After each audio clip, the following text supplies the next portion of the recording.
Hey guys, I want to welcome you to the weekly Wednesday for the Financial Freedom newsletter, where every week, every Wednesday, we delve into something inspirational, motivational, something excerpt taken from the Financial Freedom weekly newsletter.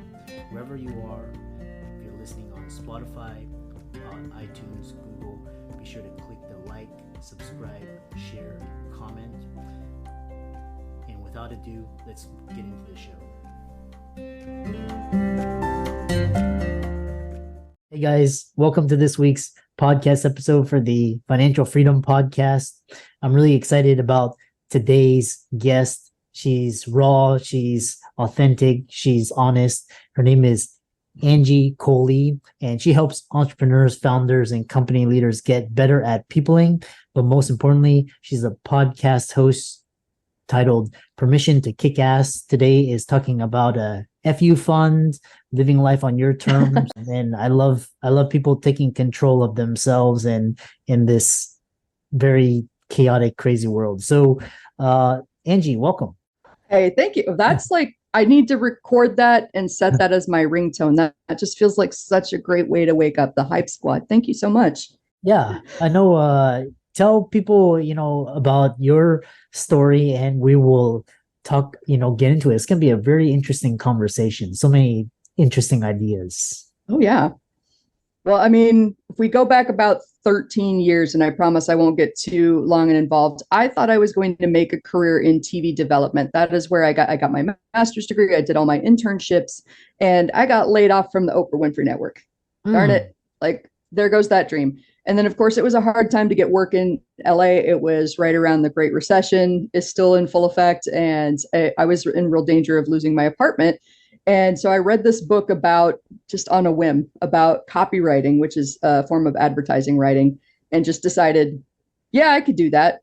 And stumbled my way through over a decade of being a copywriter, worked my way up to running teams and then building a freelance business based on all of this. So I very much know the struggles of like, well, this is the way I thought it was going to go. And now out of necessity, I have to build something different.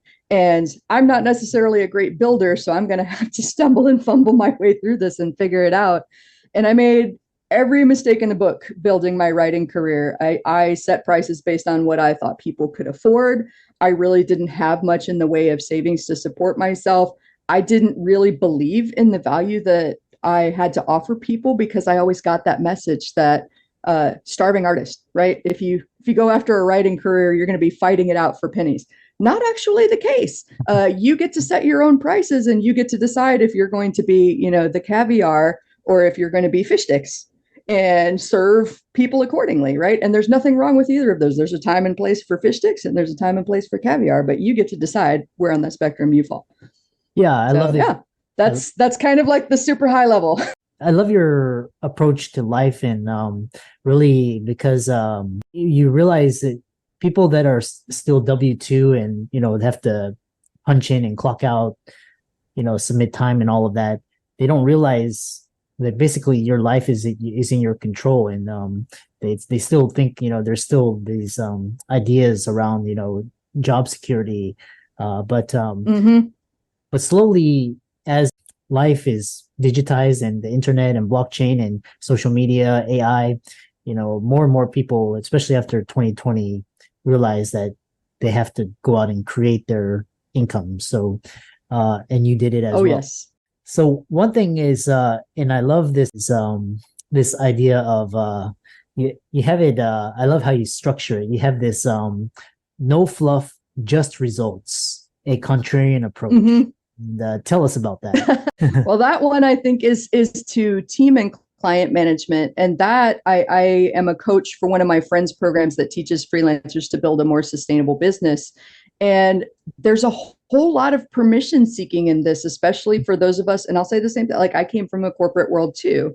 There were things that it was all these unspoken rules about things that you could and couldn't do. And like, I couldn't tell the client that I'm taking this time off. I got to say, does this time? No. You got to ask for permission to take time off in the corporate world. In the freelance world, in the business world, you tell your clients when you're going to be gone so that they can plan accordingly. This is not a permission-based situation. And I just tell people, okay, cool. I've got a vacation coming up in about a month that's actually going to fall in the middle of this project. but I think we can move these deliverables here and we can move those deliverables there. And that really shouldn't impact the timeline that we've set up, right? You can see the difference between, I don't know if I can take this one on because I got a vacation scheduled in the middle of it. No, I've already decided I'm taking a vacation because that's a choice I made for me. And I don't need permission from somebody I'm working with to take that. And it's the same with, clients if they want to get my phone number and they want to call me after hours, as an example. I've had that happen in my writing business.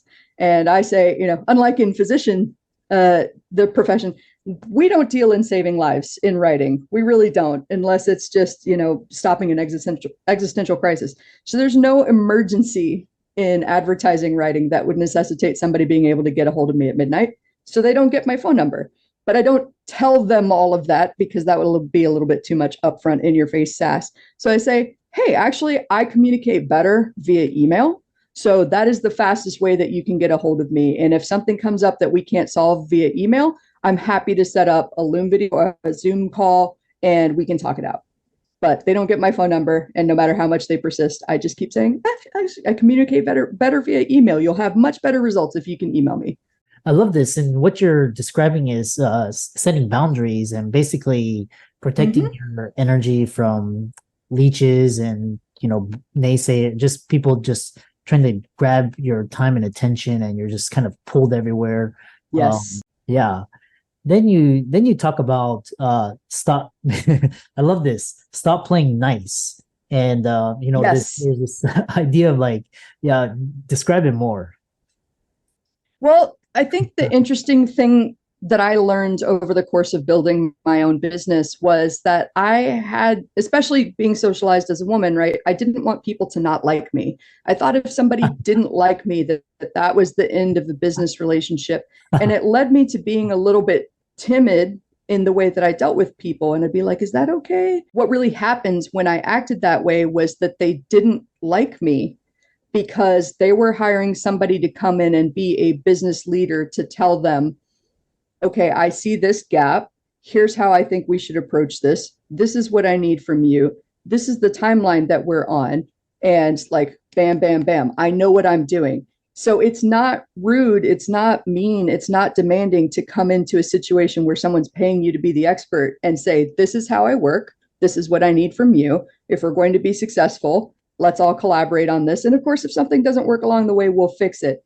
But me coming in and not telling them how things were going to run was actually shaking their faith in me and making that it was achieving the exact thing I was trying to avoid by speaking up for myself. So I like to tell people there's a conversation in the zeitgeist right now about boundary setting, especially with some big high profile celebrity issues that have come up. But I generally agree with the sentiment that boundary setting has nothing to do with the person that you're talking to, right? It has everything to do with knowing myself. I need to know how I work best, being contacted by email. I need to know that I need rest and believe that I deserve it. I set vacation time off. And so all I'm doing is telling a person, this is what I need to do my best work. And then I'm dropping it there. If they persist past that line and decide, nah, you don't need a vacation. No, you definitely need to give me your phone number. I go, this doesn't work for me. I think you probably need somebody different that can meet your needs. I don't think I'm that person. I wish you the best of luck. And it's not about me trying to control them with my boundaries or tell them, lay down the law, Dwayne Johnson style.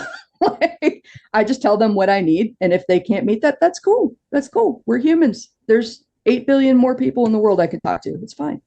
And I really like your approach. And so talk about this.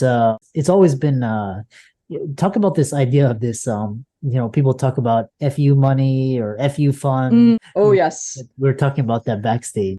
I mean, I think we're all adults, right? And I think we all know the importance of savings, but it's hard to prioritize that, especially if you come from a place like I come from a background of having to live paycheck to paycheck. And I had to get really good at saying every extra dollar that I have, if I get an unexpected birthday check or something like that, an extra project comes in this month that I didn't account for, all of that money goes into this fund. And FU does stand for exactly what you think it stands for. Where I think a lot of people get in trouble when they're building their businesses is they either don't have a savings or they don't have enough in savings, and they don't feel like they can walk away from any client situation. And just like with boundaries, you have to be able to say no to any project or any client that is causing you problems. If you are dependent on one client, on one project, and you need this thing to go through or you're going to suffer, you've already set yourself up for some pretty big struggles, right? So you have to think about what would make you feel comfortable walking away from a project. How much money do you need in the bank to go to a person?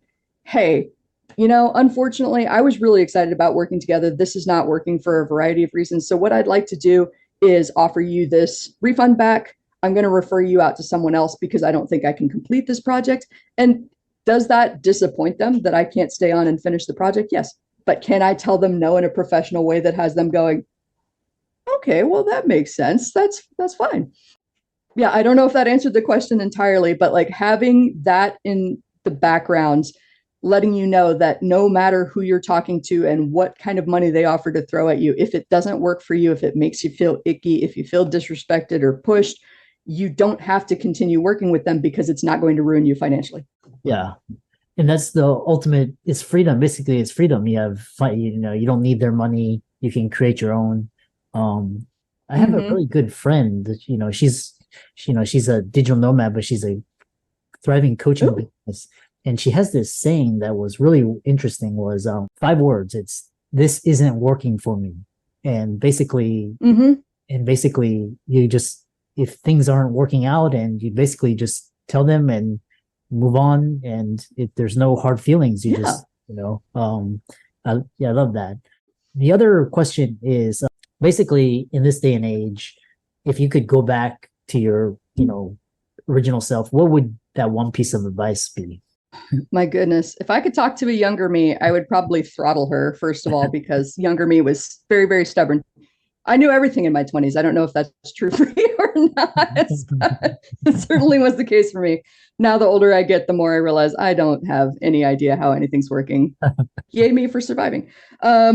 So if I could go back in time and talk to younger me, I would tell me to trust myself. You know a lot more that you give yourself credit for, and you have the capability to figure things out even when you don't know what to do next. So don't believe people who tell you that there's a path and there's a plan and there's steps. And if you don't follow this one particular path or this series of steps, that you're going to fall on your face and everybody will laugh at you. Especially if you're just starting out, nobody's watching. Fall on your face as often as you need to. Get it out of the way before you've built a big platform. And even then, if you fall on your face on a big platform, you get to go, well, that hurt. I'm okay. I'm still here. So yeah, trust myself. I spent too much time trying to follow paths that other people prescribed for me on the pursuit of success. And I feel like if I had trusted myself a lot earlier in the game, I'd be a lot further. Yeah, it's quite interesting because it's like society, it's like, and I think the media is majority of it. It's like they're trying to promote this consumerism lifestyle. And so they give you this prescription, this very regimen, which works for about 2%, but then 98% doesn't really. Yeah. And then you have all these problems with, mental illness, poverty, all these problems. And, it's people are still, they're not awake. They're not conscious of these messages. And I think really the pandemic really shook people a lot and just woke people up, and, people are just daydreaming, going through life. Oh yeah. Yeah. There was a way to get to success. And until we had that global disruption, we just really didn't realize how kind of entrenched it had gotten. I started writing my book before the pandemic, and I had this section called You Are Not Safe, which talked about the security, like this false sense of job security that we've got when we've got a steady paycheck coming in. And I had to research all kinds of stats about random mass layoffs and what happens when you are a piece of a machine that you don't control, and somebody who doesn't know you and doesn't understand your value has to decide who goes and who stays. And like, it doesn't matter if you're an A player. And so, I mean, no doubt about it, the pandemic was horrible. But if there's anything to be grateful of what happened in the aftermath, I think a lot of people realized that the old system was not sustainable, doesn't work for the most of us. So many more of us than we thought can work remotely, and you're not safe. anything that you can build for yourself has a much higher chance of success because nobody's going to care about what you need to do more than you. And you can be your own best advocate. And if you have a shortfall this month, you can go, okay, cool. Well, I'm going to hustle more and see if I can dig up more clients, or I'm going to sell some blood, or you can hustle to make up that shortfall, and you don't have to go begging to a boss for an advance or anything like that. Right. You have more power in something that you build. And so I'm a big fan. Love that. And really with the internet and technology, social media, and it's much cheaper, and it's so much easier to fail fast, fail early, fail cheaply, as you kind of quote stumble your way. But and it's like almost like society paints this like beautiful picture the way we're supposed to live, but it's actually success is messy. There's really bad days, there's really high days. It's like but media paints it as like you're supposed to have it all by your teens and be a billionaire by you. But I've got a great story about that. You would laugh because I've been a digital nomad for 2.5 years, but a lot of people don't actually know, because I really don't share a whole lot about my travels online. I'm definitely not the picturesque, like, look at me perfectly posed over here in front of this. And the reason why was because right as I was leaving my last kind of corporate job, I was running the marketing team for a very high powered, like, celebrity marketer. And I decided to leave that to start my podcast and write my book. And the same week, 6 days after I turned in my notice, my now ex-partner was like, it's not working. I'm leaving. And so I went from having, the long-term partner, buying the house, having the job, having the life, to like nothing is in place anymore. My whole world is topsy-turvy. So sometimes you just have to decide to go for it and commit and trust yourself to figure out a way, because I had opportunities in the wake of that breakup, right? I could go back to the job. I could move in with parents. I could buy my own place, but I didn't really like that. That was right at the beginning of the pandemic housing boom. This is October of 2020. Something in my soul said, you know what? You don't know where to go, but it's time to go find it. And so I packed what little I had in a tiny Kia Soul. I'm a Tetris master, by the way, along with my cat. And we started driving to all the places in the States that I have always wanted to see. And that was my way of dealing with the imperfect, of dealing with the messy. And the reason that I tell that story is a little bit because you can decide to do something and trust yourself to figure it out, right? That message to a younger me. But also there's always a whole lot going on behind the scenes of anybody's perfect Insta story that they're not sharing with you. In fact, I think like 8 months into the trip, people were like, I need to know, tell me more about your travels. I want to learn more. And I wrote you can find it on my website. It's called, I Don't Want to Be Your Effing Breakup Guru, because I had this story in my head about, if I write about what I'm doing, if I share my travels, then I have to share this whole big, messy grieving process post-breakup. We all know what a broken heart is like. And I didn't want to do it. And I didn't want to proclaim to be happy and perfect. So maybe someday I'll write a travel book and share all of the stories and the videos I took on my travels. But like, there's people that are living it out in front of the camera who may or may not be sharing the whole truth. There are people that are living it behind the scenes that don't share for other reasons. Like, you can create any kind of reality that you want. It just starts from figuring out what you want from in the first place, giving yourself permission to actually go for it, and then trusting yourself to figure it out along the way. This really great, it's the universe has your back. And once you decide to commit, everything conspires to help you achieve that goal. And I love that. And your trek reminds me of Liz Gilbert, the Eat, Pray, Love, Carrie Bradshaw and Sex in the City, those types of characters, which is so fascinating. Oh yeah. People told me that, like, you're on your own Eat, Pray, Love journey. And I was like, it's more like eat, because that's all I'm doing at all of these places. I'm definitely a foodie. So if you have recommendations and you're in a town I'm in, tell me where the food is. I will join you. But the funny thing is that what came out of all of these travels was another business opportunity that I never would have seen if I hadn't decided to commit to it and trust myself to figure it out. So someone came to visit me in Savannah and just kind of threw out offhand, I got more done on this front porch, hanging out with you casually in the last 5 days than I've managed to do at home in the last 5 months. And my brain went, aha. I wonder if there are people out there that would like to travel with me and would like to do crazy adventure things and eat good food.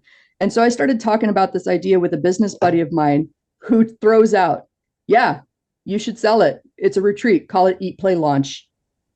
Oh, And so I do actually have an event where yeah. people come travel with me, work on their businesses, and it's called Eat, Play, Lunch. So Oh, I didn't plan on telling you about that, but you mentioned Elizabeth Gilbert, so it seemed yeah. fortuitous. Yeah. Synchronous. How can people contact you, follow you, check out your work, reach out to you, etc.? Yeah. So I've got a website, permissiontokickass.com. That's all one word. Also got a podcast, and the book is coming out in December of 2023. Depending on when you listen to this, it may not be out yet. It may be out yet. Best way to find out about how to get that or how to attend a retreat if you want to is at permissiontokickass.com. Sign up for emails. I let my list know first. I'm also on social media as either Permission to Kick Ass or Angie Colee. Just look me up.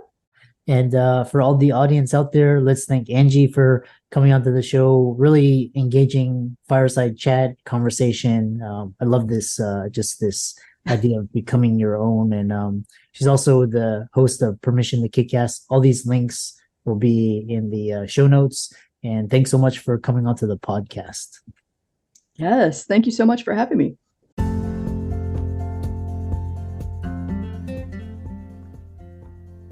I hope you really enjoyed that wonderful, inspirational, motivational piece.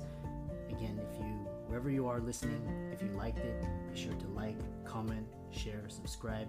We're on everywhere: Spotify, iTunes, Google, Amazon, Audible. And without much ado, be sure to thank this show's sponsors, and we'll see you next week.